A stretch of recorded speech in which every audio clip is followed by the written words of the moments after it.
Hello everyone, here's a question on power play. This is based on new syllabus of a class 8. This is second figure it out fifth question. Simplify and write this in the exponential form. Here we have 5 questions. Let's start with the first one. To solve this, we have to use the laws of exponent. So first one is 10 to the power minus 2 times 10 to the power minus 5. If you have learned about laws of exponent, then you have learned that we have a different rules when bases are same, when bases are not same. So here if you observe, the bases are same and the powers are different. So this is first law of exponent. So when the bases are same, let's take an example here. I'll just erase this. So I'll just write the general form here. If we have a to the power x times a to the power y, you can see that that is bases are same but the exponents are different, the powers are different. In that case, you write the base only once and you add the exponents. We get x plus y. And in the first question, we have a same thing. The bases are same. We have 10. This means we'll write 10 here and now we'll add the power. So minus 2 plus minus 5. Here we're adding a two integers of a same sign. When you're adding integers of a same sign, you add the numbers and you put the sign negative, right? Same sign means you have to add the numbers and sign will remain same. So 2 plus 5 is 7 and the sign will be negative. So this is 10 to the power minus 7. That's it. Next question.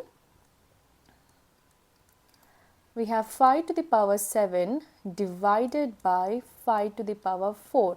Now this is different case. Now here the bases are same but we are not multiplying, we are dividing here. So what happens in division? Let's write the general form.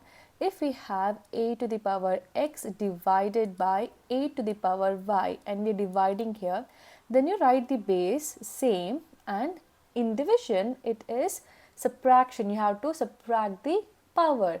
It will be x minus y. So here also the bases are same, it is 5 and now we'll subtract the power. 7 minus 4 is 3. We get 5 cube. Next one, third one. We have 9 to the power minus 7. Again divide by 9 to the power 4. We have division again and the bases are same. It is 9. So we'll write the base 9 and now subtract the power. So minus 7 minus 4. So this is, so here you're subtracting integers. So you have learned that when you're subtracting integers, what you will do? You will write the first integer same and you add the additive inverse of the second number. What is additive inverse? So if you don't know what is additive inverse, it is the same number with the opposite sign. So I'm just explaining in a simple words. Here we have 4. Its additive inverse will be minus 4.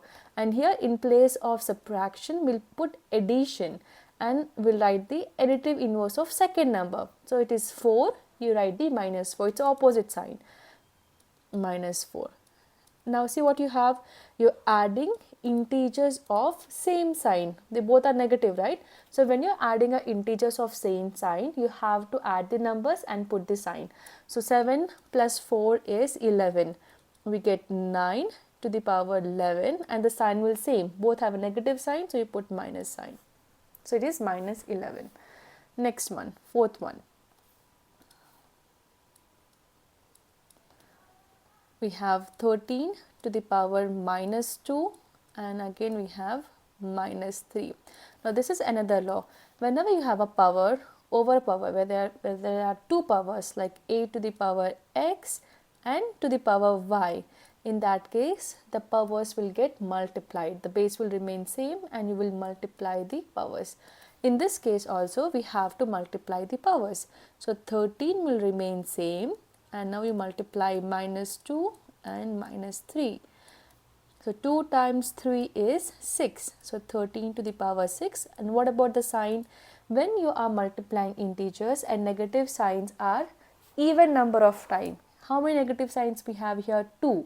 1, 2. 2 is an even number. This means in the product you will not get negative sign, it will be positive number. If the number of negative sign are odd, like you have 1 negative sign or 3 or 5 negative signs, then you multiply the numbers and put the negative sign. So the product will have negative sign there, that will be negative integer, right? So here we have 2, so we'll get plus sign. So this is the answer. The last one. So fifth one we have, so for fifth one I need a space, so I'll erase this. We have m to the power 5 n to the power 12 in the brackets mn to the power 9. So here we're going to use different laws. So first one, here if you observe, we have two numbers m and n to the power 9. Now this is another law. So if we have different bases but the powers are same, for example, let's take a to the power x times b to the power x. So here you can see a and b, which are bases, they are different but the powers are same. In that case, you will multiply the bases and you keep only one power, which is x. So here also same thing, we have this one, we have multiplied the bases and we have power 9. So we're gonna rewrite this as this form, we have to split it. So we'll put the power for m and n separately. So this is equals to m to the power 5, let's put multiplication sign here, n to the power 12 times, now m will get power 9 and n will also get power 9. Now we have m and n, so you can just gather the bases, similar bases. We have m to the power 5 times m to the power 9. So I'm combining this two and now I'll combine the n. And I'll put multiplication sign here, n to the power 12 times n to the power 9. Now here you are multiplying the power or the bases, and here the bases are same but the powers are different, which means you have to use the first law, you have to add the power. So this is equals to m to the power 5 plus 9 times n to the power 12 plus 9.